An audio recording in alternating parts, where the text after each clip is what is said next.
নমস্কার বন্ধুরা, আজকে আমি তোমাদের সাথে পিঠার রেসিপি শেয়ার করব। আজকে আমি বানাবো সুজি দিয়ে দুধ পুলি পিঠা। এটা খুব কম সময়ে তৈরি হয়ে যায়। তো চলো কিভাবে তৈরি করেছি সেটাই দেখে নেওয়া যাক। আমি প্রথমে একটা কড়াইতে জল দিয়ে দিয়েছি, 1 কাপের একটু বেশি, সামান্য একটু লবণ দিয়ে দিলাম।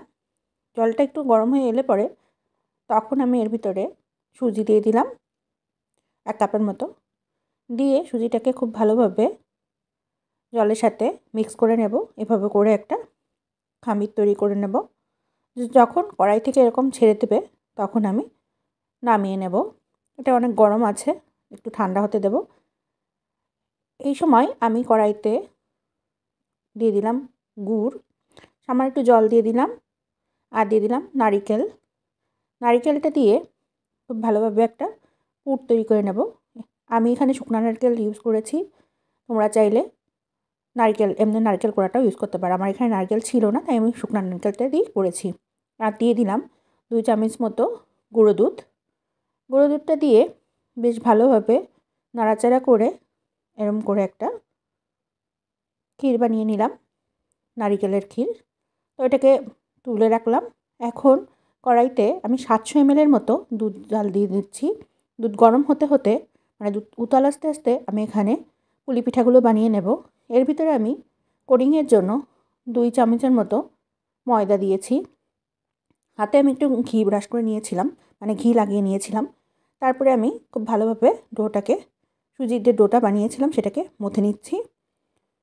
মথে নেওয়া হয়ে গেলে পরে তখন আমি এরকম ছোট ছোট করে লেচি কেটে নেব। সবগুলো লেচি আমি একবারে কেটে নিয়েছি। এখন আমি পিঠাগুলো বানিয়ে নেব। একটা লেচি নিয়ে নিয়েছি, ঠিক এরকম একটা বাটির মতো তৈরি করে নেব। তারপরে আমি নারকেলের যে পুরটা বানিয়েছিলাম সেই পুরটা এর ভিতরে একটু দিয়ে দেব। দিয়ে তারপরে এটাকে ফোল্ড করে নেব। আমি এটাকে ফোল্ড করে নিচ্ছি। আর আমি এই অংশগুলোকে, বাড়তি অংশগুলোকে এভাবে একটু চেপে চেপে ভেঙে দিচ্ছি। সবগুলো আমি এরকম চেপে চেপে ভেঙে দেব। এই তো হয়ে গেল আমার পুলি পিঠা তৈরি।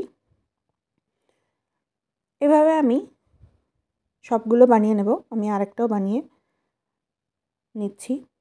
আবারও এরকম বাটির মতো করেছি, তার ভিতরে আবারও নারকেলের যে পুরটা বানিয়েছিলাম সেটা দিয়ে দিলাম।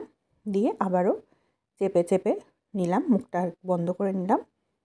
তারপরে আবারও মুখটা এরকম চেপে চেপে ডিজাইনের মতো করে নিলাম। এভাবে করে আমি সবগুলো বানিয়ে নিয়েছি। এদিকে আমার দুধটা বেশ ভালোভাবে জাল হয়ে গিয়েছে। এই পর্যায়ে আমি 2 এলাচি দিয়ে দিলাম। এলাচি দিয়ে আবারও খুব ভালোভাবে দুধটাকে নাড়াচাড়া করে নিলাম। এখানে আমি 1/3 কাপ মতো চিনি দিয়েছি। মিষ্টিটা যে যেরকম খাও সে সেরকমভাবে দিবে। আমি 1/3 কাপই দিয়েছি, আমার এতটুকুই লাগবে। দুধটা আবারও ভালোভাবে জাল হচ্ছে। দুধটা বেশ ভালোভাবে বলক উঠে গেলে পরে এই পর্যায়ে আমি একে একে সবগুলো পিঠা দিয়ে দেব, মানে পুলি পিঠা যেগুলো বানিয়েছিলাম সবগুলো দিয়ে দেব। তো সবগুলো আমার দেয়া হয়ে গেছে। আমি একটা খুন্তি বা হাতার সাহায্যে একটু দুধের ভিতরে পিঠাগুলোকে নাড়িয়ে চাড়িয়ে দিলাম হালকা হাতে। এবার আমি একটু জাল হতে দেব মিনিট 3-4-এর জন্য। ঠিক এরকম যখন জাল হয়ে উঠবে তখন আমি 4 চামচ গুঁড়া দুধ, একটু দুধ দিয়ে গুলে রেখেছিলাম সেটাই দিয়ে দিলাম। দিয়ে আবারও খুন্তির সাহায্যে আলতো হাতে একটু আমি মিশিয়ে নেব, ঠিক এরকমটা করে। আর পিঠাগুলো একটু নাড়াচাড়া করে দেব, উল্টিয়ে পাল্টিয়ে দেব। আর সামান্য সময়ের জন্য আবার জাল হতে দেব, মানে গুঁড়া দুধটা দিয়ে আমি আবার 3 মিনিটের মতো জাল হতে দেব। দেখো কতটা দরদরা হয়ে গেছে। এখন আমি নামিয়ে পরিবেশন করে নেব। এটা কিন্তু খুব কম সময়ে তৈরি করা যায়। চাউলের গুঁড়া না থাকলে পরে এভাবে সুজি দিয়ে তোমরা করে নিতে পারো। তো আমার ভিডিওগুলো যদি তোমাদের ভালো লেগে থাকে তাহলে অনুরোধ রইল আমার চ্যানেলটি সাবস্ক্রাইব করে আমার পাশে থাকার জন্য। তো আজকে এখানেই আসি, দেখা হবে পরবর্তীতে অন্য কোনো রেসিপি নিয়ে। ততক্ষণ পর্যন্ত ভালো থেকো।